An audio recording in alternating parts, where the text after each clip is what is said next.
La proposta è del leghista Nicola Finco, così dice: evitiamo l'errore fatto 4 anni fa.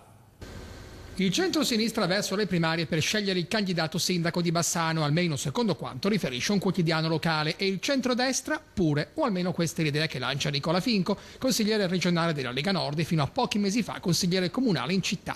Chi a Bassano vuole creare un'alternativa a questa disastrosa amministrazione Cimatti deve iniziare ad attivarsi ed ascoltare la gente. Finco propone le primarie del centrodestra da organizzarsi in autunno, chiamando all'accolta non solo Lega Nord e PDL, ma anche quella fetta di società civile che non si riconosce nel governo Cimatti. Dovrebbe essere una consultazione che arrivi a proporre una figura condivisa per la corsa al municipio, dice Finco, una persona di garanzia attorno alla quale si possano concentrare i programmi per la città. Parlo in particolare di tutto ciò che in 4 anni è stato accantonato, come l'enorme patrimonio culturale, un centro storico rivitalizzato grazie al commercio, cosa che Cimatti ha penalizzato. Ma penso anche ad eventi, a luoghi di aggregazione per i giovani, a scelte di tutela ambientale e non certo di cementificazione a vantaggio dei privati, come sta per accadere a Colle Boschetto. È fondamentale che la cittadinanza possa dare un parere sul candidato e il progetto da portare avanti, conclude Finco. Da parte mia sono a disposizione per organizzarle e promuoverle, ricordando l'errore commesso 4 anni fa e le conseguenze che ha avuto per la nostra Bassano.